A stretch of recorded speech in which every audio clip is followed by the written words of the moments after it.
Olá, pessoal, sejam todos muito bem-vindos. Como é que vocês estão, né? Como é que passaram aí? Eu, professora Joenice, aqui com vocês nessa segunda disciplina, né? Nós vamos estar falando de teoria da contabilidade. Na verdade, quando a gente vai falar aqui de teoria da contabilidade, nós vamos falar também da estrutura conceitual e vamos falar também um pouquinho de ética e legislação profissional, ou seja, nós teremos aí 3 teleaulas, ok? Logicamente que não é só isso, mas durante essas 3 teleaulas nós vamos abordar todos esses assuntos. O que mais, né? Para complementar, logicamente, nós temos as nossas aulas atividades, nós temos as webs, nós temos todo o material pedagógico, nós temos biblioteca virtual, nós temos livro, enfim, material é o que não falta, ok? Essa aula de hoje vai ser uma aula bem até assim, corridinha, assim, bem extensa, né? Nós vamos iniciar falando um pouquinho da história da contabilidade. Vamos fazer toda aquela introdução, né? Do porquê que a contabilidade é uma ciência social e não exata. E aí a importância de a gente buscar a história, né? Entender, saber a questão da evolução, como se deu, como foi. Depois a gente vai falar um pouquinho, então, da estrutura conceitual, né, dos princípios contábeis, e aí no finalzinho, estrutura conceitual, ok? Só me apresentando um pouquinho mais, eu tenho bacharelado em Ciências Contábeis e Administração, tenho uma pós em Controladoria e Finanças e tenho também um mestrado em Administração Estratégica. Já estou aqui há alguns anos na instituição, né? Sempre dando essa disciplina também de teoria da contabilidade. Então, vai ser bem legal. Assim, eu procuro durante as teleaulas, apesar de ser uma disciplina bem teórica, né? Mas vocês verão que nós teremos vídeos, teremos momentos de pergunta, enfim. A dúvida que vocês tiverem, né, se fosse o caso, durante as teleaulas eu costumo deixar liberado, livre, para que vocês façam, assim, essas perguntas. E do que nós estivermos falando, se for oportuno eu já paro, a gente já conversa em relação a isso, ok? Sem nenhum tipo de problema. Durante as teleaulas já vou dando umas dicas em relação à prova. Sou boazinha, fazer o quê? Faz parte, né? E vamos lá então, tá? Vai ser bem bacana essa disciplina, bem legal, né? E é importante, então, já iniciando, né, saber um pouquinho da nossa teoria. A aula atividade de vocês é um texto que eu coloquei que dá todo o embasamento teórico em relação ao surgimento da contabilidade e a evolução dela. Fala bastante das escolas, fala de como ela foi dividida e posicionada e o porquê, né, dos nomes que foram dados, enfim, é bem legal, importante que vocês façam essa leitura, né? Porque ajuda bastante aí no início da teleaula. Ok, pessoal? Então, vamos lá.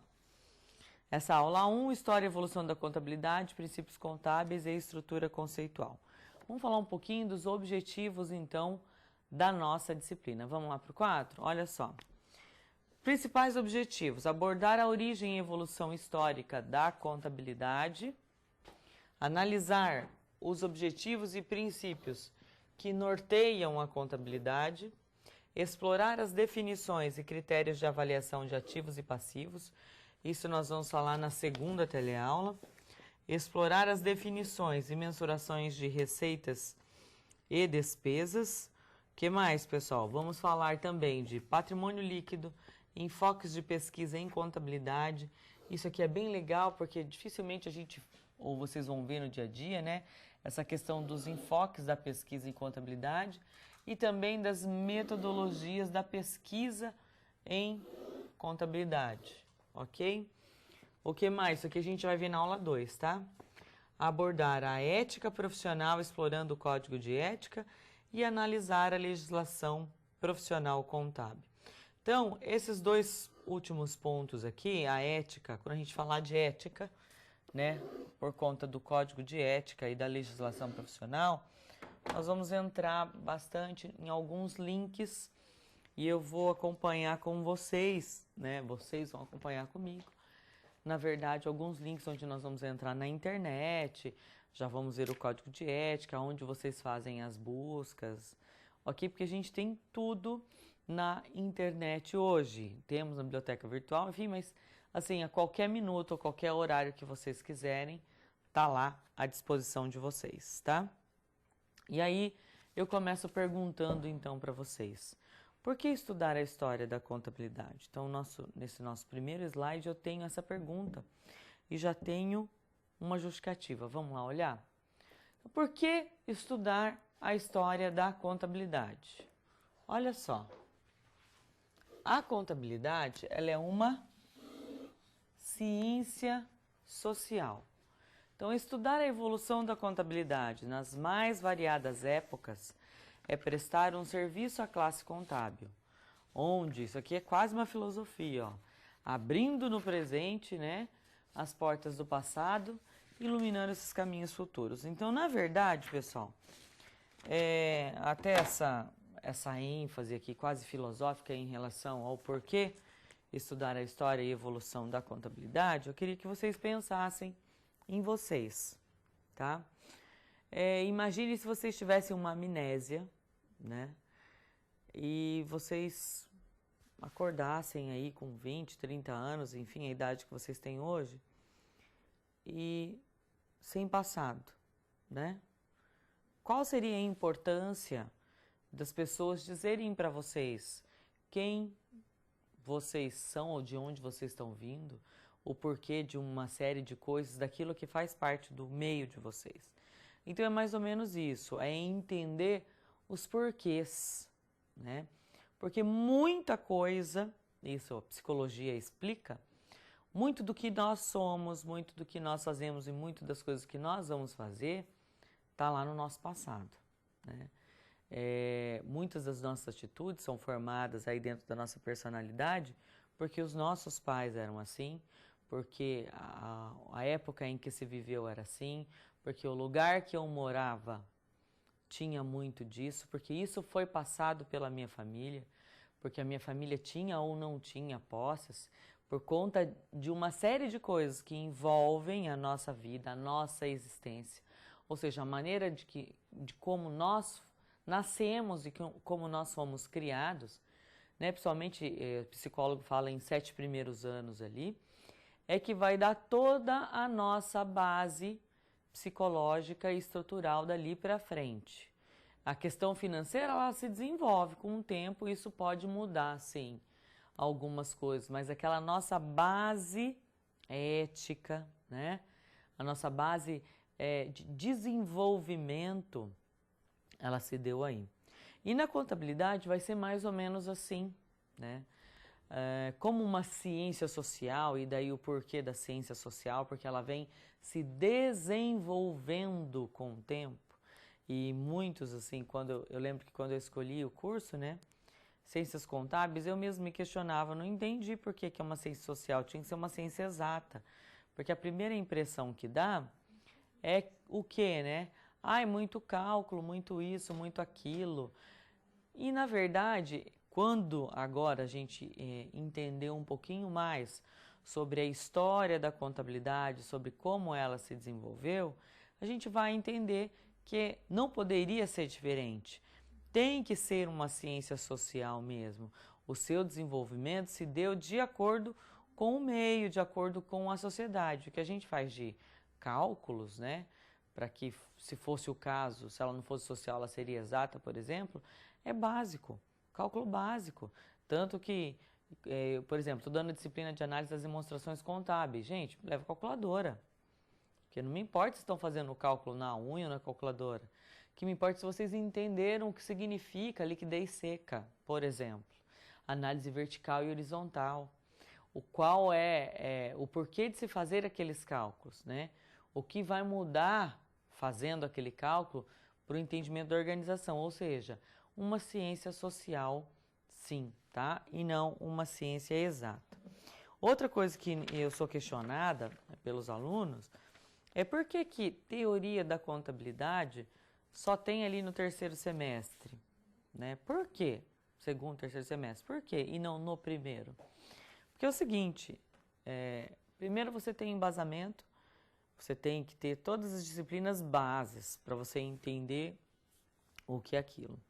E depois, pessoal, a importância da gente ter essa disciplina aqui no terceiro semestre é porque eu já conheci um pouco, eu já tenho uma ideia básica. Claro que para quem trabalha com contabilidade, não. Mas, de um modo geral, nos semestres anteriores, vocês tiveram uma ideia básica do curso, do que vocês querem com o curso e do que é a contabilidade. Nós vamos trabalhar alguns conceitos também. E daí vem, agora sim, vem a ideia dos porquês. Mesma coisa, quando uma criança nasce, não adianta você querer ensinar quem é o pai, mãe, ela tem que entender, ela tem que ter um desenvolvimentozinho primeiro, para depois ela poder entender, então é por isso, é por conta daquilo, Então, a disciplina vai ser muito proveitosa nesse sentido, ela é muito bem colocada nesse semestre, tá? E quando a gente fala de teoria, vocês viram que nós não vamos falar só de teoria no sentido de história, né? Vamos trabalhar um pouquinho da história aqui, mas depois a gente vai a fundo, né?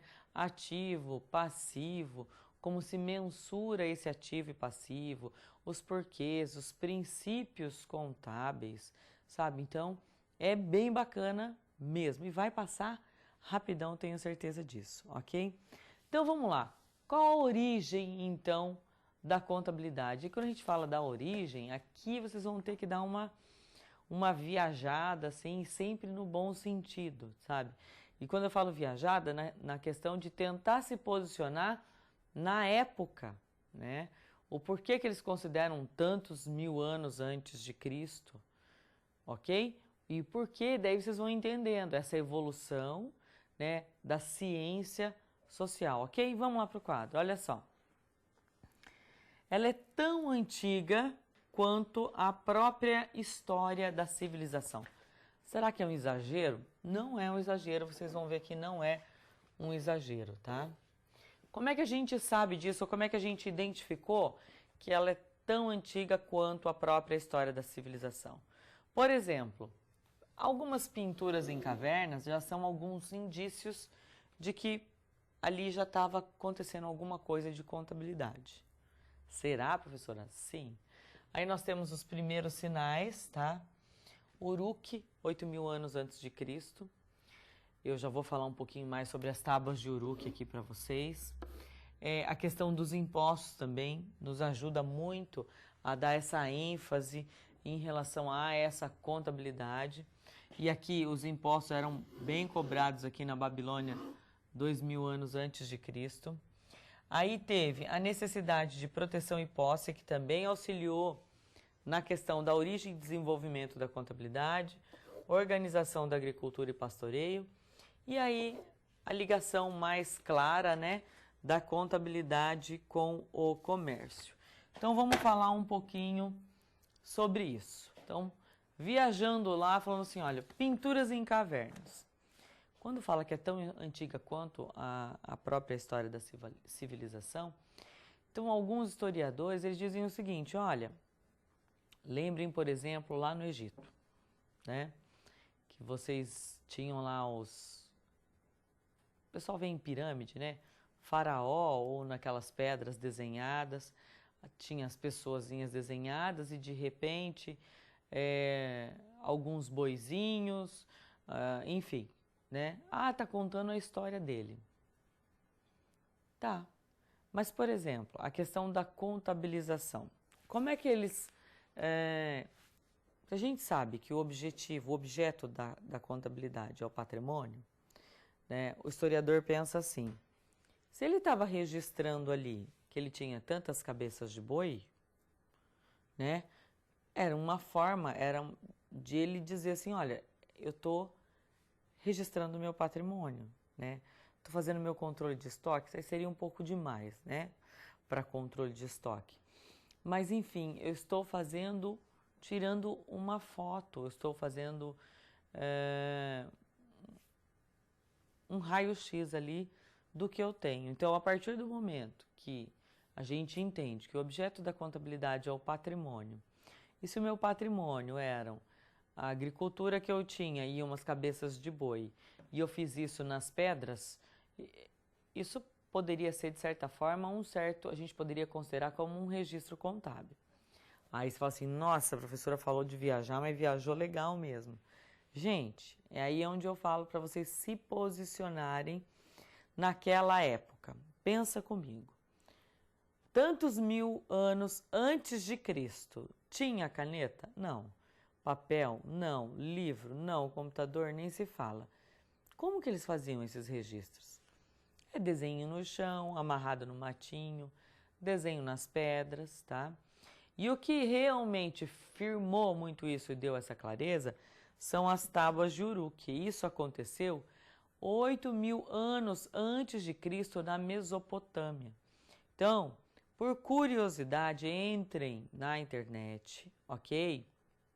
Busquem lá, tábuas de Uruk, e vocês vão ver que tem desde tábuas menorzinhas assim, tipo 10 por 10, alguma coisa assim do tamanho de 1 a 4, aonde tinham várias, por exemplo, perfurações, vários desenhos, né?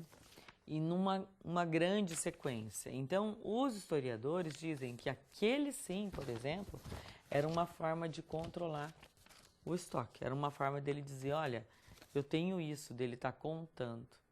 Então, é a partir do momento que o proprietário, a pessoa, conta o seu patrimônio, seria uma maneira deles fazer a contabilidade. Lógico, que não tem nada a ver com a contabilidade que é feita hoje, né? Por isso a questão da ciência social. Ou seja, ela se desenvolve de acordo com a sua sociedade. Se naquela época eu não tinha nada disso, a única maneira de fazer aquela, eu fazia. A maneira da época, né? Como poderia ser feito, mas isso não significa que não era contabilidade. Hoje nós temos N recursos, ou seja, nós aproveitamos em cada época os seus recursos exatos para se fazer isso, ok? E aí tem a questão dos impostos, 2.000 anos antes de Cristo. Logicamente que tudo isso aconteceu diante de uma necessidade de proteção à posse. Ninguém tinha matrícula de terreno, de sítio, de fazenda, ninguém tinha escritura de nada.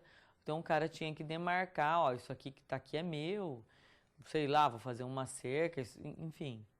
Eu registrei, está aqui é meu, tá? E logicamente o grande desenvolvimento da contabilidade se deu na sua ligação com o comércio e a necessidade das empresas, né, de realmente se ter um controle mais efetivo do que era seu, de quais os seus lucros, do que eu tenho, do que eu não tenho, o que eu preciso fazer, enfim. Então, o grande up aí da contabilidade se deu com o desenvolvimento do comércio. Claramente, sem o comércio, não existiria contabilidade. Fazer contabilidade da minha casa? Beleza, eu posso fazer a minha contabilidade, né? Quanto que eu ganho, quais são as minhas despesas, enfim, posso fazer. Mas, assim, essa gama, essa ramificação da contabilidade, no que, graças a Deus, a contabilidade se tornou e na sua total eficiência, se dá em relação a esse desenvolvimento no comércio, sem dúvida alguma, ok? Então, resumindo aí para vocês, vamos lá para o quadro, nós podemos resumir a evolução da ciência contábil da seguinte forma. Isso cai na prova, tá? Então, são 4 divisões aqui. Tem contabilidade do mundo antigo, mundo medieval, moderno e científico. Então, nesse slide, nós vamos falar um pouquinho da contabilidade do mundo antigo e do mundo medieval. Mundo antigo. Então, compreende o quê? As primeiras civilizações e vai mais ou menos até 1202, tá? Que o grande precursor, o grande nome na época foi Liber Abbas e Leonardo Fibonacci, ok? Depois, no mundo medieval, considera-se ali de 1202, da era cristã, digamos assim, até 1494, tá? Aonde teve o livro ali do Frei Luca Pacioli, Contabilidade por Partidas Dobradas, e ele tem esse nome em italiano, que eu não sei falar direito, mas Tractatus de Comput et Scriptures, enfim, que aconteceu essa publicação, né, em 1494, de 1202 a 1494, foi essa época, então, considerada mundo medieval. Veja aqui, essa do mundo antigo, até mudar, né, até falar, olha, acabou o mundo antigo, demorou muito. Se nós considerarmos mesmo o surgimento da contabilidade 8.000 anos antes de Cristo, imagina, 8.000 mais 1.202 dá 9.202 anos. Outra coisa que vocês vão me questionar é o seguinte, muitos historiadores dizem, 8.000 anos antes de Cristo, outros, 3.000 anos antes de Cristo. E daí vocês podem me perguntar, mas qual que é o certo? Não existe o certo, tá? Porque cada historiador defende a sua data de acordo com os registros e com o que eles acreditam, de acordo com a sua teoria, com a sua tese ali, tá? Então pode ser 8.000, 3.000, vai aí do que vocês entenderem. Eu acho que na web tá 3.000 anos antes de Cristo, enfim. Se tiver alguma pergunta relacionada na web, vocês têm que responder de acordo com o que está na web, ok? E aí, vendo as outras divisões aqui da evolução da ciência contábil, no próximo slide, a gente vê lá a contabilidade do mundo moderno, tá?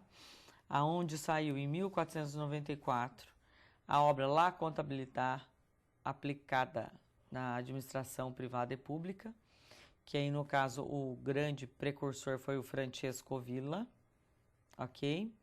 E já em 1840 aqui, contabilidade do mundo científico até hoje, e aqui um dos principais marcos foi o surgimento das escolas já de contabilidade, ok? Então vamos lá. No período antigo, pessoal, a contabilidade já tinha como objeto o patrimônio, nós já falamos um pouquinho isso. E aí o inventário ele exercia o quê? Um importante papel, pois a contagem era o método adotado para o controle dos bens, não tinha outra maneira de fazer isso. Aqui já os suméricos, babilônicos, assim como os assírios, faziam seus registros em peças de argila, e aí tem as famosas tábuas de Uruk, né? Retangulares ou ovais, ficando as famosas aí. A maioria delas eram pequenas, tá? Mediam aproximadamente de 2,5 a 4,5 centímetros, tendo faces ligeiramente convexas. É legal dar uma olhadinha, tá, pessoal? Então, isso aqui a gente chama de período antigo. Seria um resumão aí do período antigo, ok? Período medieval, então. Na Itália, em 1202, foi publicado o livro Liber Abbati, que era de Leonardo Pisano. E aí ele vem com uma ideia mais técnica, assim, de contabilidade, de objeto, de patrimônio, enfim, tá? Na época se estudavam técnicas matemáticas, pesos e medidas, câmbio, etc., tornando o homem mais evoluído em conhecimentos comerciais e financeiros. Então isso se deu tudo junto, de 1000 a 1800, mais ou menos, 1600, era muita filosofia, né? Surgiram todos aqueles grandes filósofos, Sócrates, enfim, surgiram a questão dos algarismos romanos, então eram muitos pensadores para depois sair dessa evolução filosófica, vamos dizer assim, e partir mais para a prática, tá? O aperfeiçoamento e o crescimento da contabilidade foram o quê? A consequência natural das necessidades geradas pelo advento do capitalismo nos séculos 12 e 13 aqui, ok? Vamos falar do período moderno. E aí isso aconteceu mais por conta das imigrações e início das navegações, tá? Aí o aparecimento da obra do Frei Luca Pacioli, que é considerado o quê? Quem é considerado o pai da contabilidade? Frei Luca Pacioli, tá? Vou colocar aqui. Cai na prova, tá? Então, tô dando a questão para vocês. Cai na prova, gente. Pai da contabilidade é o Frei Luca. Apesar que eu vou falar uma coisa e não se decepcionem com isso, não foi ele que inventou o método das partidas dobradas. Teve uma outra pessoa que veio com a ideia, mas na verdade quem escreveu o livro, né? Quem colocou a boca no mundo, vamos dizer assim, foi ele. Por isso que ele é considerado o pai da contabilidade, tá? Mas não foi ele o grande idealizador, digamos assim, né? O primeiro idealizador dessa ideia das partidas dobradas, para cada débito um crédito, ok? Esse livro ele foi publicado em 1494, Contabilidade por Partidas Dobradas. Ele era contemporâneo de Leonardo da Vinci, então vocês vejam, Leonardo da Vinci, além de pintor, fazia uma série de coisas, era pensador, era filósofo, tá? Ele viveu ali na Toscana no século XV e marcou o início aí dessa fase moderna da contabilidade, né? Por que fase moderna? Puxa, né? Porque a partir daí já se pensava em quê? Em lançamentos contábeis. Então, querendo ou não, foi o grande pulo do gato aí, vamos dizer assim, ok? E aí, o último, nós temos o período científico, que apresenta aí nos seus primórdios dois grandes autores consagrados, Francesco Villa, com a obra La Contabilità, e Fábio Besta, escritor veneziano. Depois vocês vão ouvir falar mais deles, desses escritores, dentro das escolas que a gente fala de pensamentos contábeis, que nós temos a escola italiana e a escola americana. Depois vocês vão ver um pouquinho mais.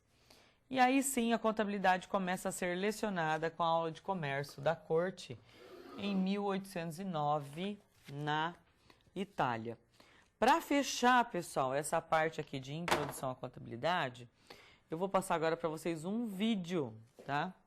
História da Contabilidade, parte 1, e aí ele fecha toda essa ideia de surgimento, de escrita, controle, enfim. Para a gente fechar essa parte científica, essa parte de história, a história da contabilidade, e a gente vai estudar a partir daí um pouquinho mais das escolas contábeis, já a partir de 1400, quando começou o livro, quando a ideia já era partidas dobradas, enfim, ok? Rapidinho a gente já volta.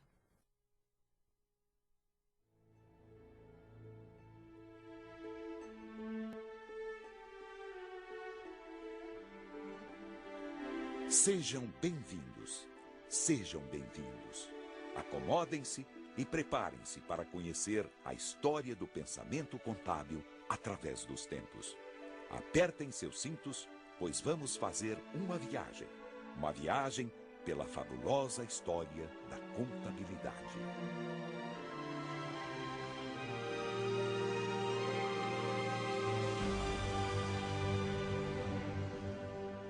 O homem primitivo já praticava uma contabilidade rudimentar ao contar seus instrumentos de caça e pesca e seus rebanhos. Mas foi na Mesopotâmia, região situada entre os rios Tigre e Eufrates, no atual Iraque, que foram encontrados os primeiros registros patrimoniais. O homem começava a registrar o seu patrimônio. Era a origem do diário. Os séculos passam, surgem novas civilizações.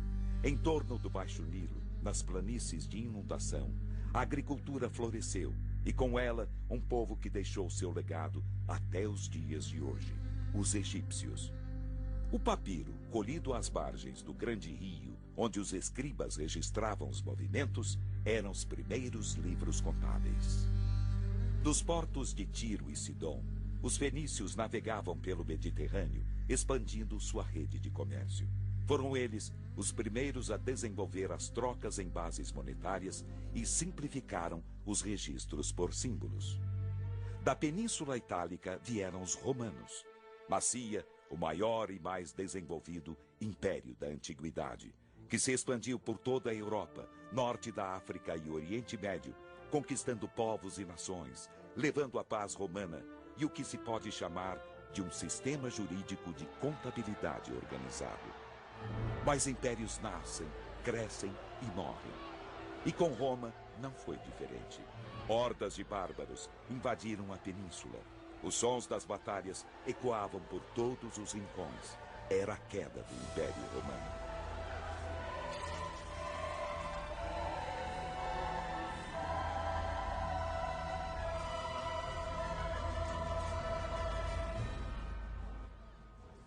tempo não para. Vamos continuar a nossa viagem. Vamos avançar alguns séculos. Vamos para o final da Idade Média e para o Renascimento.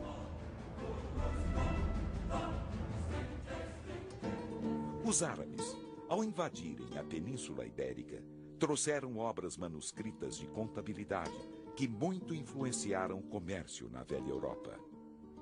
Comércio este que floresceu nas cidades italianas de Veneza, Gênova, Florença e Pisa. Os comerciantes necessitavam de uma escrituração capaz de refletir os interesses dos credores e investidores e que era, ao mesmo tempo, útil nas suas relações com os consumidores e fornecedores. A sistematização da contabilidade estava a caminho. Também as artes e a ciência se desenvolviam. O mundo deixava a Idade das Trevas. Era o Renascimento. E com ele a figura de Luca Pacioli, frade franciscano, autor de uma obra que expõe o método das partidas dobradas, princípio contábil, segundo o qual todo lançamento a crédito numa conta faz com que surja outra conta, onde é registrada a mesma importância a débito. Agora estamos no ano de 1500, era descoberto o Brasil. E com a instituição do governo geral, chegaram os provedores da fazenda, que acumulavam este cargo com o de contador. Eram os nossos primeiros colegas em solo brasileiro. Com o desenvolvimento da colônia, cartas régias passaram a regulamentar os princípios contábeis e instituíam cargos e funções na administração fazendária. Em Portugal, em 1770, foi baixada a lei que regulamentava o exercício da profissão contábil. E a partir da vinda da família real para o Brasil, iniciava-se o ensino contábil em terras brasileiras com a instalação em 1810 da Aula de Comércio da Corte. A partir daí, novas escolas eram fundadas, disseminando o ensino e desenvolvendo normas e métodos. A mais antiga instituição profissional e cultural da ciência contábil que se tem notícia no Brasil é a Associação dos Guarda-Livros da Corte, fundada em 18 de abril de 1869, na cidade do Rio de Janeiro. A classe contábil se organizava.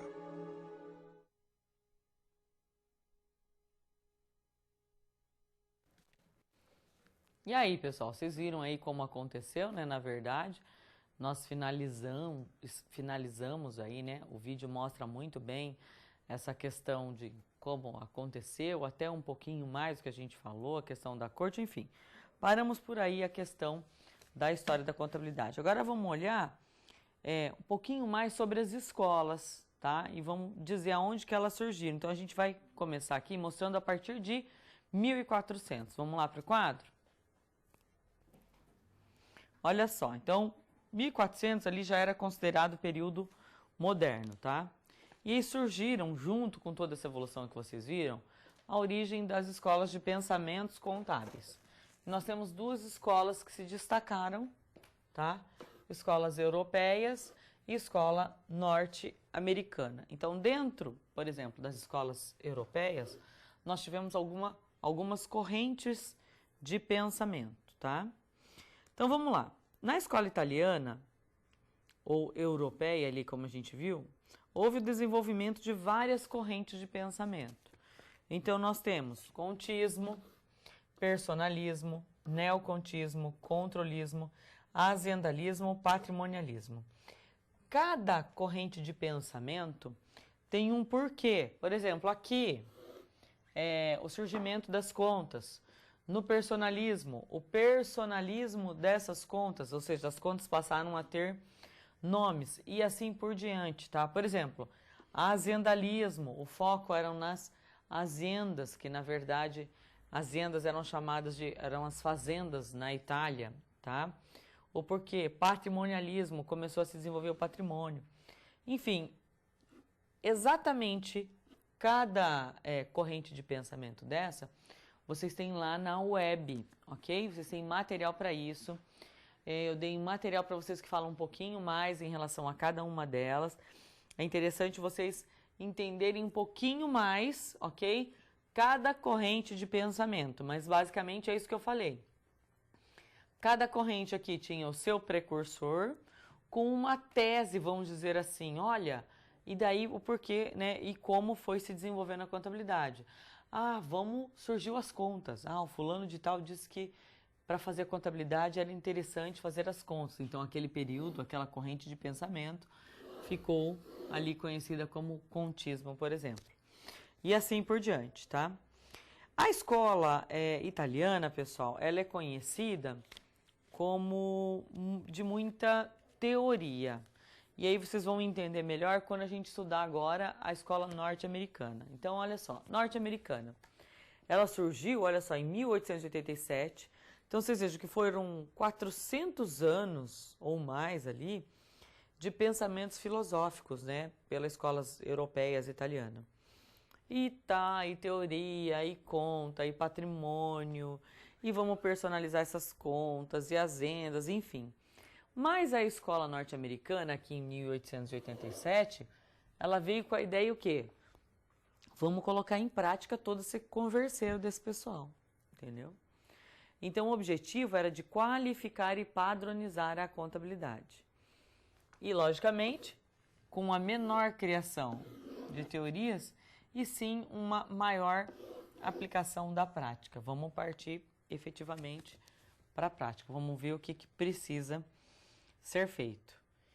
Já então, na escola norte-americana, até por conta dessa questão da prática e dessa padronização da contabilidade, houve aqui a criação de diversas associações profissionais. Então, já na escola norte-americana, houve a separação entre contabilidade financeira e contabilidade gerencial, um grandíssimo passo, né? Ou seja, vocês vejam que ficou aqui começou a ficar muito mais técnica realmente. Já eram vistos as questões dos usuários externos e usuários internos, já conseguia se fazer uma diferenciação, porque até então a ideia era só usuário interno, estou fazendo a contabilidade para mim, que sou dono da empresa, o resto é o resto. A criação aí dos princípios contábeis aceito, e aí ele já chamava aqui de USGAAP, tá? E nós tivemos aí como os principais idealizadores, tem aqui uma série de nomes, né, de pessoas conhecidas na escola norte-americana, Sprague, Hesfield, enfim, e mais alguns aí, ok? Vocês vejam que a gente está passando aqui rapidamente, pessoal, que é mesmo para que vocês entendam, né, o que foram essas escolas e as principais diferenças. Então, para isso, eu vou trazer agora 4 quadros para vocês, né, onde eu trago um resumo comparativo dessas escolas, tá? Da escola, as grandes diferenças entre uma e outra, o porquê que uma teve queda, no caso aqui da escola europeia, e o porquê da ascensão da escola norte-americana, tá? Então, vamos lá. Algumas razões da queda da escola europeia e algumas razões, então, da ascensão da escola norte-americana. Então, primeiramente, na escola europeia, havia um excessivo culto à personalidade. Então, tinha aqueles grandes filósofos e a preocupação era, o fulano falou isso, sabe? O fulano falou aquilo e assim por diante. Então, a grande preocupação parece que não era o que realmente eles descobriam, né? Mas quem faziam aquelas descobertas. Então, grandes mestres e pensadores da contabilidade ganharam tanta notoriedade que passaram a ser vistos como oráculos da verdade contábil. Já na escola norte-americana havia o quê? Uma ênfase ao usuário da informação contábil. Então, a contabilidade ela foi apresentada como algo que útil para a tomada de decisões, evitando-se o quê? Endeusar demasiadamente a contabilidade. Atender os usuários era exatamente o grande objetivo da mesma, ok? Então, fazer alguma coisa que fosse necessária. Um segundo ponto, na escola europeia, a ênfase era o quê? Uma contabilidade teórica. Então, algumas mentes privilegiadas produziam trabalhos excessivamente teóricos, apenas pelo gosto de serem teóricos, difundindo-se ideias com pouca aplicação prática. Já na americana, não. Então, dava-se ênfase à contabilidade o quê? Aplicada, tá? Principalmente a contabilidade gerencial. Ao contrário aí dos europeus, não havia uma preocupação com o quê? Teoria das contas ou querer provar que ela é uma ciência, enfim. Vamos para a prática, ok? O terceiro ponto, pouca importância à auditoria, no caso da escola europeia. Principalmente na legislação italiana, o grau de confiabilidade e a importância da auditagem não eram enfatizados. Já na escola norte-americana havia o quê? Bastante importância da auditoria, como herança ali dos ingleses e transparência para os investidores das sociedades anônimas e outros usuários. Né? Nos relatórios contábeis, a auditoria era muito enfatizada, porque aqui já tinha o quê? As grandes empresas e a necessidade, empresas multinacionais já querendo ir para outros países, enfim. E o último, quarto e grande ponto que nós colocamos era o quê? Houve na escola europeia uma queda do nível das principais faculdades, principalmente as faculdades italianas, que eram superpovoadas de alunos. Já na norte-americana, as universidades tinham a busca pela qualidade, grandes quantias para as pesquisas no campo contábil, o professor tinha dedicação exclusiva, o aluno período integral, valorizavam o ensino nos Estados Unidos, ok? Então agora eu vou apresentar para vocês o segundo vídeo que fecha efetivamente agora, então, essa questão da história e evolução da contabilidade. E eu volto só falando um pouquinho já da contabilidade no Brasil, ok? Rapidinho a gente já volta.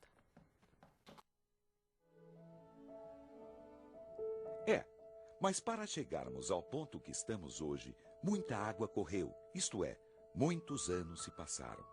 Vamos, então, para o século XX.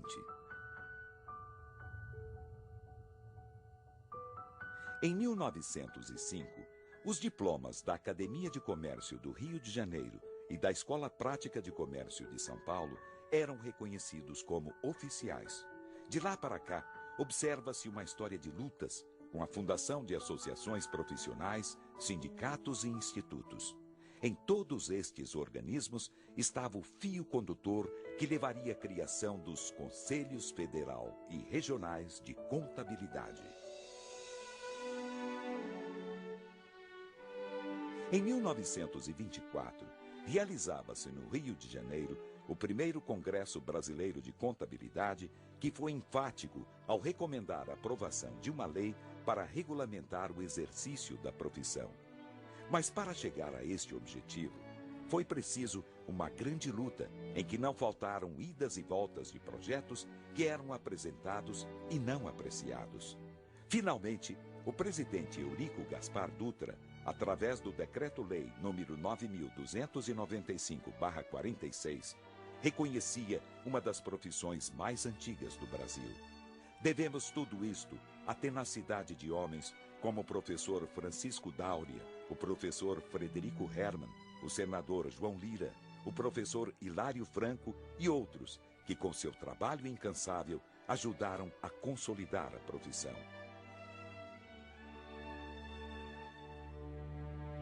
Mas o homem, no decorrer dos séculos, sempre fez uso de máquinas e instrumentos para o exercício de sua profissão, e com os contadores não foi diferente. O primeiro instrumento conhecido foi o ábaco, que surgiu cerca de 3.500 anos atrás. Palavra proveniente do grego ábax, que quer dizer contador. O primeiro modelo foi composto por varetas e pequenas bolas, sendo que a versão chinesa, desenvolvida por volta do ano 2600 a.C., se tornou a mais conhecida. Antigamente, os livros eram copiados à mão por monges nos monastérios medievais. Entre os anos de 1450 e 1455, Gutenberg criou a primeira prensa, que foi utilizada até meados do século passado para colar as folhas e gelatinas dos livros diários.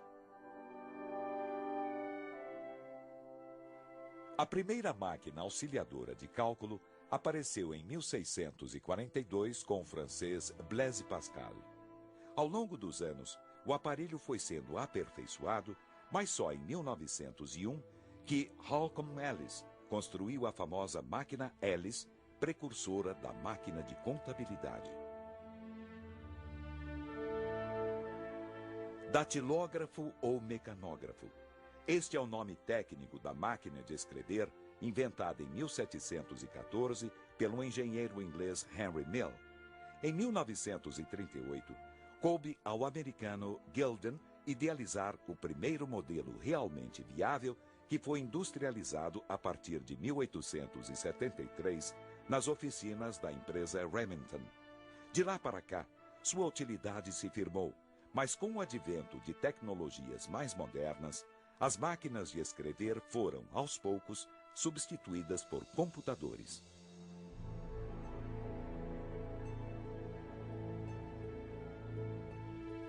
E aqui termina este passeio pela fabulosa história da contabilidade. Espero que tenham gostado. Mas uma coisa é certa, nós temos passado, temos história. E por isso, podemos sentir orgulho desse patrimônio construído através dos séculos e visualizar o futuro de frente.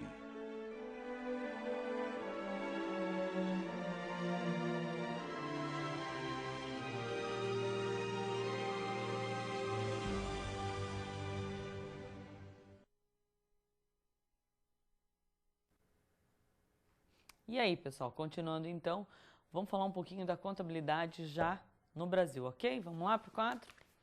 Olha só, 1808, né, o grande marco da contabilidade no Brasil foi o quê? A vinda da família real portuguesa, que incrementou aí a atividade colonial, exigindo, devido ao aumento dos gastos públicos e também da renda nos estados, um melhor aparato fiscal.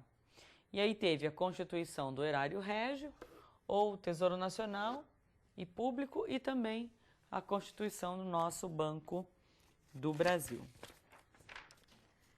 1850, tá, foi feito o quê? O Código Comercial, obrigatoriedade da escrituração contábil e da elaboração do balanço. Em 1902, origem da primeira escola contábil. Era a Escola Prática de Comércio Álvares Penteado, que foi em São Paulo. Tudo isso aqui no Brasil, tá?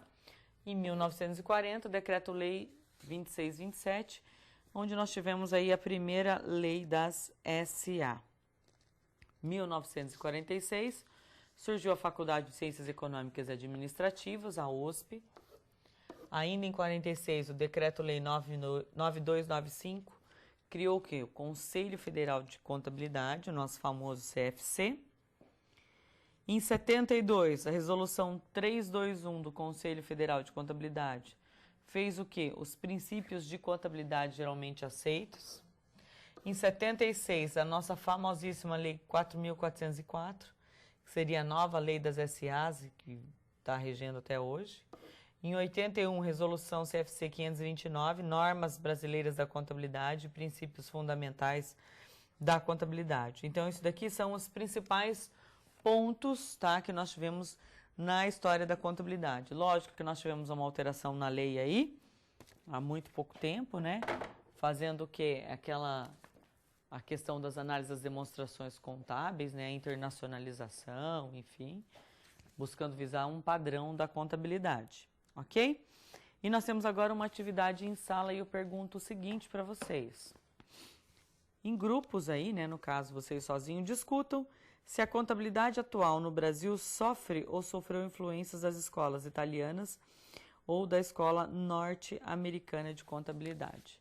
Justifiquem as respostas de vocês, tá? Pensem nisso, leiam um texto que eu dei para vocês da aula atividade, reflitam um pouquinho e respondam isso daí, tá? Rapidinho a gente já volta.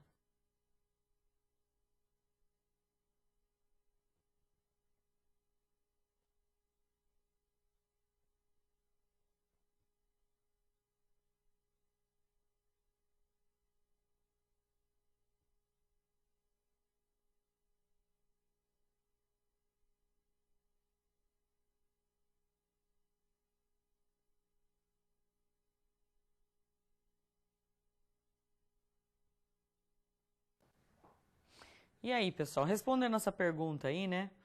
Então, no Brasil, a contabilidade sofreu influências das escolas italianas, da norte-americana? Sim, das duas. Logicamente que a escola norte-americana, como ela é mais prática, digamos assim, né, ela acabou, digamos assim, fazendo mais efeito, né, quando a gente fala em prática. Inclusive, nossa contabilidade, graças a Deus, no mundo, ela é muito bem vista, né? Nós temos muito bem essa separação de auditoria, contabilidade. A nossa auditoria fora é muito bem vista, né? Perícia contábil, enfim. Então, sofremos influências das duas escolas. Logicamente, europeia mais a parte teórica e americana a questão da prática, tá? Quais são os objetivos, então, da contabilidade? Vamos lá para o quadro? O objetivo da contabilidade é o de captar todos os fatos que estão ocorrendo na empresa. Que mais? Registrar tais fatos no sistema de informação, acumular esses fatos nesse sistema, resumir os acontecimentos num certo período, criar e emitir um resumo que servirá de suporte para o quê? Interpretar todo o processo e resultados. Gente, cai na prova. Não significa que vocês têm que responder exatamente dessa forma, não é isso. Mas vocês têm que entender que esse objetivo da contabilidade vem desde você conseguir, né, entender tudo o que aconteceu na empresa, fazer o registro de forma acumulada e resumir isso nos lançamentos para que você possa o quê? Para que isso possa gerar informações futuras, ok? O objetivo principal da contabilidade é fornecer o quê, pessoal? Informação econômica, física, de produtividade social relevante, para que cada usuário possa tomar as suas decisões e realizar seus julgamentos com segurança, tá? Isso é a frase de Sérgio de Iudíssimos. As informações são necessárias o quê? Para as necessidades de cada usuário, então elas são essenciais, tá? E também para a grande ideia central que é da contabilidade hoje, né, contabilidade moderna, que é para a grande tomada de decisões, ok? Quais são os principais órgãos da contabilidade no Brasil? Nós temos CFC, CVM, IBRACON, CPC. CFC, Conselho Federal de Contabilidade, está aqui o site. CVM, Comissão de Valores Imobiliários, site. IBRACON, Instituto dos Auditores Independentes. E o CPC, Comitê de Pronunciamentos Contábeis. Todos eles, tá, em conjuntos, é que fazem os nossos pronunciamentos, os nossos CPCs, enfim, que a gente vai fazendo alterações aí nos normativos, a fim de melhorar essa ideia e o objetivo da contabilidade. Então, resumidamente, o que seria o CFC?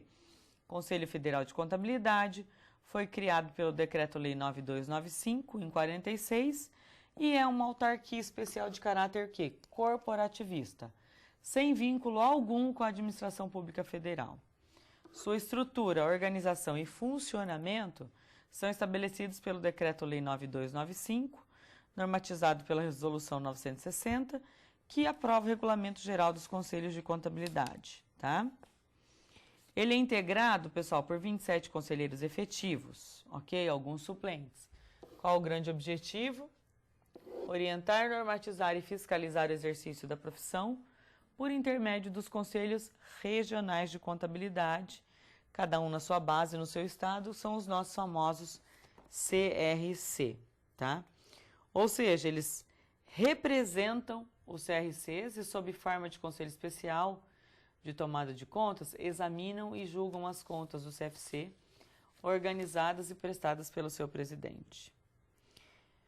Então, tenho o site aqui do CFC, tá? Lá nós temos algumas resoluções, temos as normas, então tudo que vocês precisarem, com certeza, em termos de contabilidade, vocês conseguem encontrar dentro do site do CFC.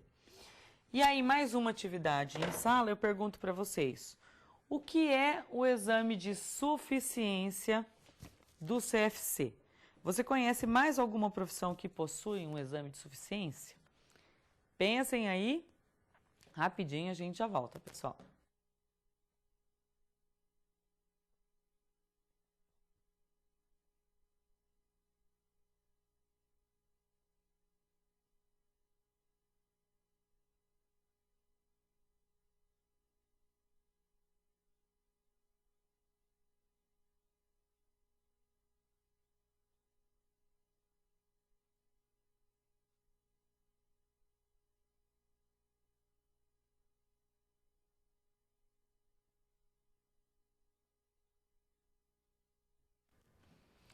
Sim, né, pessoal? Em relação a essa pergunta, que é o exame de suficiência do CFC, né? É um exame que a gente termina a faculdade, nós somos bacharéis em contabilidade, mas para você poder exercer efetivamente a profissão, você tem que fazer esse exame de suficiência. Vai te dar ou seja, você tem que ter uma nota mínima aí para você poder exercer a profissão como contador efetivo. Daí você vai ter um código, vai se registrar no CRC, enfim. Tem outras profissões que exigem isso? Tem. Advogado, por exemplo, né? Tem outros que ele também tem que fazer um exame de suficiência, a gente chama de OAB. Ah, eu tenho a minha OAB. No caso, nós temos o meu CRC, né? E a OAB, por exemplo, para os advogados, é o exame de suficiência deles que faz com que eles possam exatamente exercer a profissão deles, ok? Vamos lá, vamos falar um pouquinho da CVM. O que é a CVM? Vamos lá? No quadro? Olha, a lei que criou a CVM é a Lei 6385 de 76 e a Lei das SA 6404. Elas disciplinaram o funcionamento do mercado de valores mobiliários e a atuação de seus protagonistas, assim classificados, no caso as companhias abertas, os intermediários financeiros, os investidores, além de outros cuja atividade gira em torno desse universo principal, tá?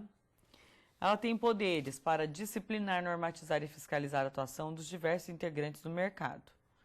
Seu poder normatizador abrange todas as matérias referentes ao mercado de valores mobiliários. Então, aí nós temos o site, ok? No Ministério da Fazenda vocês conseguem bastante coisa sobre a CVM também. E o Eliseu Martins, tá? Ele fala muito sobre a CVM. Então, se vocês quiserem ler sobre Eliseu Martins, ele fala bastante sobre a CVM. O que é o CPC, então, pessoal? Comitê de Pronunciamentos Contábeis. Ele foi idealizado a partir da união de esforços e comunhão de quê? De objetivos das seguintes entidades: a Abrasca, a Pimec, Bovespa, o CFC, FIFECAP e o IBRACON.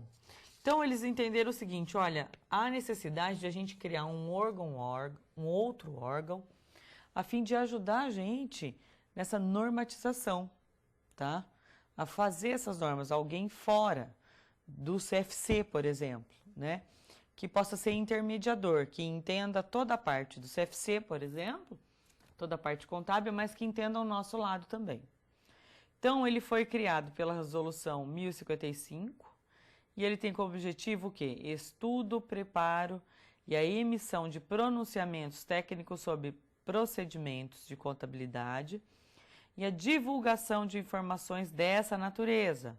Para quê? Permitir a emissão de normas pela entidade reguladora brasileira,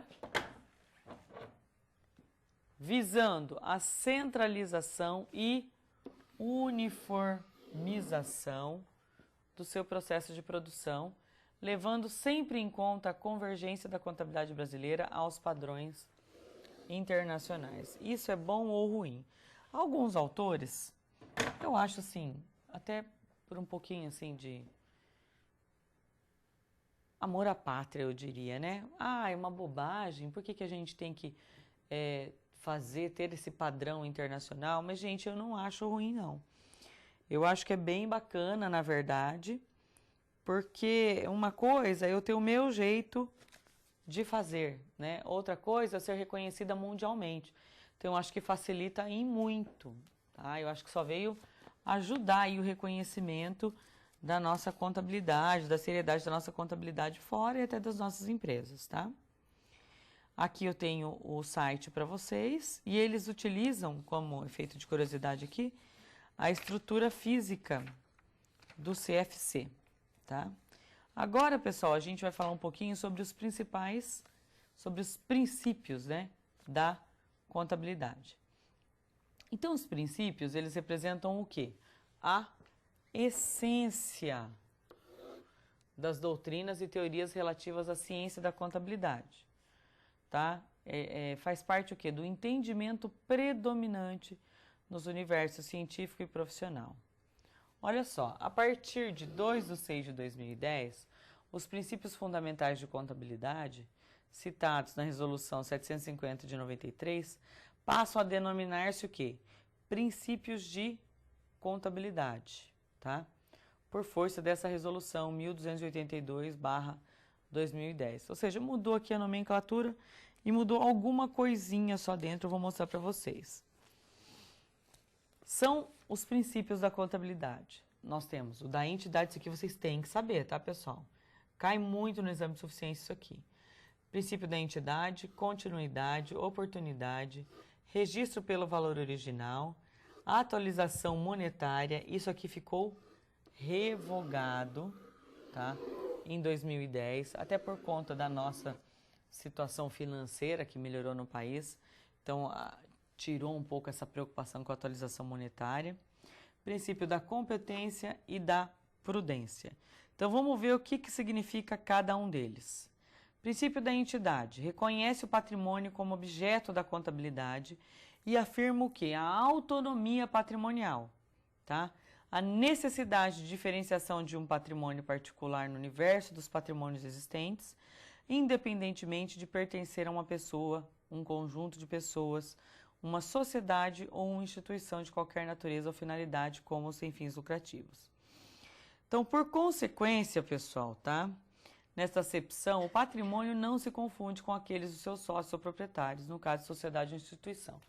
Então, na verdade, a maior preocupação aqui, quando se fala em princípio da entidade, é saber que a empresa é uma coisa e que o sócio é uma outra coisa. Grandíssimo e maior problema hoje das organizações. O sócio mistura o patrimônio dele com o patrimônio da empresa. Paga financiamento de carro e por aí afora, telefone, enfim. Então, esse é o primeiro princípio. Ó, o meu patrimônio é o meu patrimônio da organização. O seu é o seu como sócio. Então, é interessante que realmente houvesse uma total divisão. O sócio tem um prolabore? Tem. A partir do seu prolabore, ele faz todas as suas atividades financeiras, vamos dizer assim. E não deixar misturar esse patrimônio, tá? Princípio da continuidade. Pressupõe que a entidade continuará em operação no futuro e, portanto, a mensuração e apresentação dos componentes do patrimônio leva em conta essa circunstância. Ou seja, eu tenho que levar em consideração, quando eu abro uma empresa, como se ela nunca fosse se extinguir na vida. Então, está dizendo assim, olha, tem o princípio da continuidade, portanto, faça tudo o que você tiver que fazer contabilmente da melhor maneira possível, da maneira mais correta possível, ok? Princípio da oportunidade. Então, refere-se o quê? Ao processo de mensuração e apresentação dos componentes patrimoniais para produzir informações íntegras e tempestivas. Ou seja, quando fala oportunidade, é no seu momento real, no seu melhor momento, no seu momento oportuno. E no caso da contabilidade, no momento em que ele ocorreu, tá? Princípio do registro pelo valor original. Ele determina que os componentes do patrimônio devem ser inicialmente registrados pelos valores originais das transações, expressos em moedas nacionais, ou seja, valor da nota. Por isso que tudo que a gente registra na contabilidade tem que ter nota. Princípio da competência. Determina que os efeitos das transações e outros eventos sejam reconhecidos nos períodos a que se referem, independentemente do recebimento ou do seu pagamento. O princípio da competência pressupõe a simultaneidade da confrontação de receitas e despesas correlatas, ou seja, quando elas ocorreram, naquele momento, independente do seu pagamento. Princípio da prudência determina o quê? A adoção do menor valor para os componentes do ativo e maior valor para os do ativo, sempre que se apresentem alternativas igualmente válidas para a quantificação das mutações patrimoniais que alterem o que? O patrimônio líquido. Isso é uma observância obrigatória, ou seja, sempre que se tiver alguma dúvida em relação ao registro de alguma coisa no ativo e no passivo, tá? Que você seja prudente, que adote o menor valor para o ativo e o maior valor para o passivo, para não tentar deixar, por exemplo, burlar o balanço patrimonial. Ah, eu achei que era isso, só que eu peguei o maior valor e não era. Para não ter perigo, sabe, do balanço patrimonial aqui no caso, dele estar errôneo, sabe? De falar assim, você tentou mascarar alguma coisa. Observância obrigatória.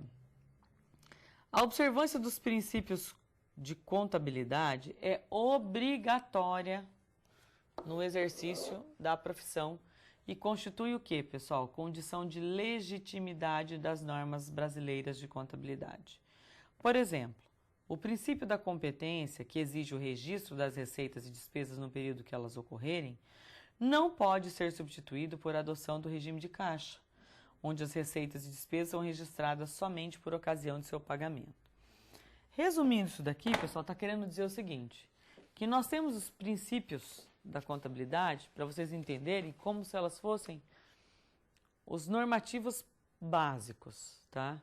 Então, olha, sejam prudentes, não misturem o patrimônio, façam pelo valor real, enfim.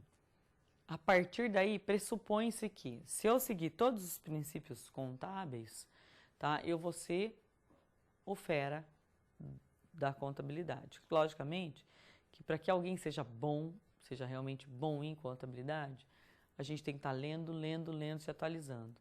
Mas assim, é como se fossem as nossas normas de conduta. Nós temos o nosso código de ética, que já vem para a parte da ética, o que fazer, o que não deixar de fazer. Mas aqui se fala em relação à prática contábil efetiva, né? Ou seja, como contador, como prática efetiva, quais são os meus princípios, como eu tenho que agir na contabilidade como um todo. E aí por isso que traz aí os princípios da contabilidade, ok? Agora a gente tem um vídeo que faz um resumão aí desses princípios da contabilidade, tá? E rapidinho a gente já volta então falando da estrutura conceitual básica da contabilidade. Rapidinho a gente já volta. Os princípios contábeis representam a essência das teorias relativas à ciência contábil. Com o desenvolvimento da contabilidade, pesquisadores identificaram regras que orientavam o registro dos fatos que afetavam o patrimônio das entidades, das empresas. Regras que passaram a ser seguidas por todos. Os princípios da contabilidade são 6: entidade, continuidade, oportunidade, registro pelo valor original, competência, prudência. Havia um 7º, atualização monetária. Porém, ele foi revogado por uma resolução do Conselho Federal de Contabilidade em 2010. Entidade. Reconhece o patrimônio como objeto de estudo e determina que a contabilidade deve ter plena distinção e separação entre pessoa física e pessoa jurídica. Ou seja, o patrimônio da empresa jamais se confunde com o dos seus sócios. Também não se misturam transações de uma empresa com as de outra, mesmo que ambas sejam do mesmo grupo empresarial. Então, cada empresa, cada pessoa deve ter uma contabilidade independente no princípio da entidade. Continuidade. Tal princípio diz que a empresa deve ser avaliada na suposição que a entidade nunca será extinta, ou seja, que as suas operações vão continuar.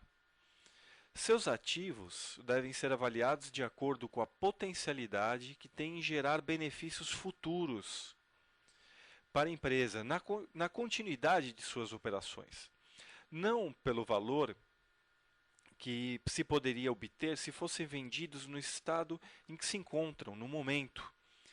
Se avaliam como se fossem continuar perpetuamente. Princípio da oportunidade. Refere-se ao momento em que devem ser registradas as variações patrimoniais. Os registros devem ser feitos imediatamente e de forma integral. A integridade dos registros é de fundamental importância para a análise. Então, há a variação e o registro é feito de forma imediata. Esse é o princípio da oportunidade. Registro pelo valor original. Os elementos patrimoniais devem ser registrados por seus valores originais, expressos em moeda corrente do país.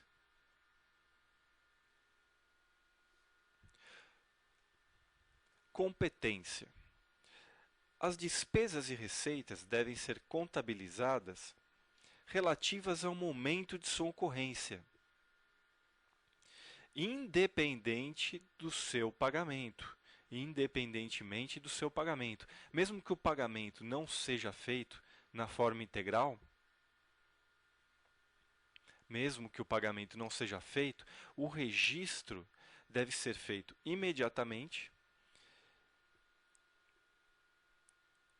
e de forma integral. Prudência.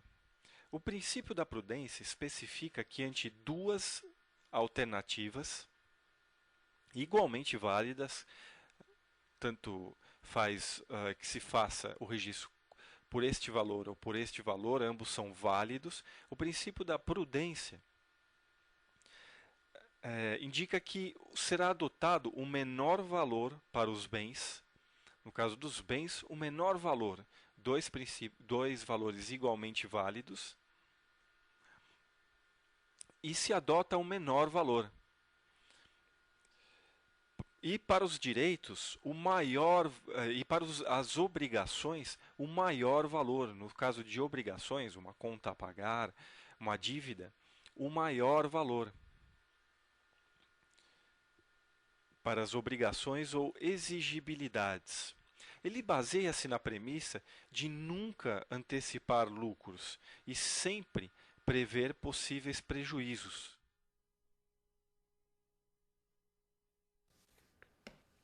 Então, pessoal, vamos continuar falando um pouquinho da estrutura conceitual da contabilidade. Vamos lá? Olha só, representa um estudo doutrinário sobre a estrutura para a elaboração das demonstrações contábeis. Então, a resolução CFC 1121/2008, tá?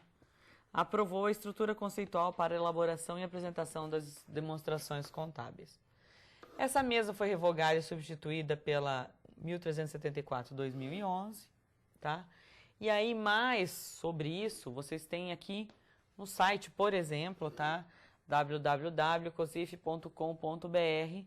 Tem toda a publicação, fala de toda essa questão da estrutura contábil. Qual que é a finalidade, tá? Entidades de qualquer finalidade, ou seja, abrange qualquer tipo de entidade. O alcance, o objetivo das demonstrações contábeis, características qualitativas, definição, o reconhecimento e a mensuração dos elementos que compõem essas demonstrações. Quais são os pressupostos básicos? E aí nós temos regime de competência, tá? E nós temos o regime de continuidade, tá? Agora, quais seriam as principais demonstrações contábeis, pessoal? Temos balanço patrimonial, DRE, demonstração das mutações do PL, demonstração do valor adicionado, demonstração do fluxo de caixa, notas explicativas e quadros complementares. Vou falar um pouquinho para vocês agora sobre as características qualitativas das demonstrações contábeis. O que seriam isso? São os atributos que tornam as demonstrações úteis para os usuários. São 4 as principais características qualitativas. São elas: compreensibilidade, relevância, confiabilidade e comparabilidade, ok? O que seria, então, a ideia de compreensibilidade? Seria o entendimento da informação pelo usuário, tá? A relevância, o que seria a relevância? Para serem úteis, as informações devem ser o quê? Relevantes às necessidades dos usuários da tomada de decisões, ou seja, passamos daquela fase europeia, né? tem que ter relevância as informações, tem que me servir para alguma coisa. As informações são relevantes quando podem influenciar as decisões econômicas dos usuários, ajudando-os a avaliar o impacto de eventos passados, presentes ou futuros, ou confirmando ou corrigindo as suas avaliações anteriores. Isso aqui está lá dentro do normativo, no item 26, ok? Materialidade. O que seria materialidade? Uma informação ela é material se a sua omissão ou distorção puder influenciar as decisões econômicas dos usuários, tomadas com base nas demonstrações contábeis. A materialidade depende do quê? Do tamanho do item ou do erro julgado nas circunstâncias específicas da sua omissão ou distorção. Assim, pessoal, materialidade proporciona um patamar ou ponto de corte, ao invés de ser uma característica qualitativa primária que a informação necessita ter para ser útil. Confiabilidade, aqui o próprio nome já diz. Para ser útil, a informação deve ser o quê? Confiável, ou seja, deve estar livre de erros ou vieses relevantes e representar adequadamente aquilo que se propõe a representar.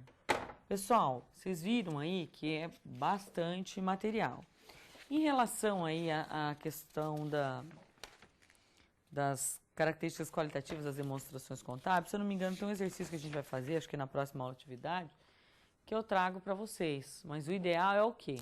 Deixei todos os sites aqui para vocês. Entrar nesses sites, olhar o que dispõe realmente o artigo, tá? O que o normativo está falando em relação a isso, porque vocês vão ver que é bem complexo. Para quem trabalha com contabilidade, beleza, está vivenciando aquilo no dia a dia. Então, o que nós temos aqui como meta, digamos assim, como objetivo, é o quê? Passar toda essa parte teórica para vocês, né? Todo esse embasamento, ou seja, como surgiu a contabilidade, por que ela se desenvolveu desse jeito, por que eu tenho que seguir e fazer os lançamentos desse jeito. Nós temos os princípios, né, que dizem como a gente tem que andar, digamos assim. A questão das demonstrações contábeis. Por que alterou em 2011? Qual era o grande objetivo, né?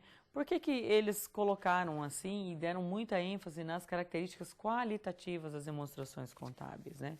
Ou seja, para que realmente isso tenha qualidade. E aí eu coloco até como última atividade em sala aí para vocês, eu pergunto o seguinte, olha. Após todos os conhecimentos adquiridos, leituras e comentários das leis, pronunciamentos, enfim, você considera benéfica ou não esta internacionalização no tocante às demonstrações contábeis? Eu queria que vocês pensassem argumentando isso tudo. Então, nós não vamos nem parar aqui e voltar para discutir isso. Vamos falar isso na nossa próxima aula. Então, eu quero o seguinte, com base em todos esses milhares de informações recebidas hoje, ok? Pensem em tudo, na contabilidade como ciência social, no desenvolvimento, nos princípios, entre no site do CFC, deem uma olhada geral nos normativos, não vão conseguir ler todos, enfim, mas tem muitos normativos. Deem uma olhada geral nos princípios contábeis, sabe? Vamos tentar entender o que o pessoal, quando estava escrevendo isso, quais eram os principais objetivos dele. Por que essa mudança na lei aqui, né, buscando essa internacionalização desses padrões das demonstrações contábeis? O que isso pode ser benéfico ou não? Qual é o meu papel como contador nisso tudo, né? Então, primeiro passo nosso aqui é realmente o quê? Entender. Entender como funciona, entender esses principais órgãos da contabilidade, né? Entender, por exemplo, a importância do IBRACON na contabilidade. Entrem no site do IBRACON, deem uma olhada, vejam qual é a essência deles. Do CPC, olha que legal, algumas associações, né, sentiram a necessidade de montar um órgão à parte, o CPC. Por que isso? Qual a importância? O que ele realmente faz? Enfim, eu acho que daí para frente tudo vai ficar mais fácil. Não só no entendimento, claro que próxima aula a gente vai falar de ativo, passivo, mensuração, mas assim, quando eu digo entendimento como um todo da minha profissão, né, do contador. O que as leis aí que estão à minha volta, que me rege, quais são os princípios que eu tenho que seguir, enfim, eu acho que assim, a gente vai entrando um pouquinho mais, eu diria, no nosso mundo, né, entendendo a viver, a pensar como contador. Daqui a pouco, quando vocês estiverem lá no 5º semestre, o pessoal já vai estar falando assim, antes de vocês formarem, ixi, ser contador?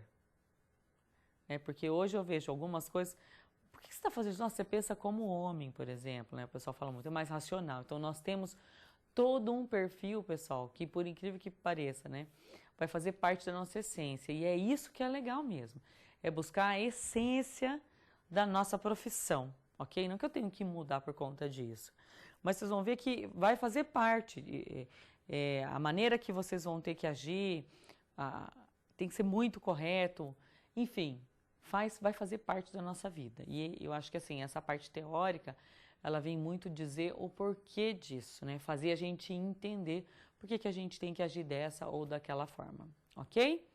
Agradeço demais a participação de vocês, foi muito bom esse nosso primeiro encontro, né? Falamos aí sobre uma série de coisas, espero que vocês realmente tenham aproveitado ao máximo e eu aguardo vocês então na nossa próxima teleaula. Grande abraço, pessoal, fiquem com Deus e até mais.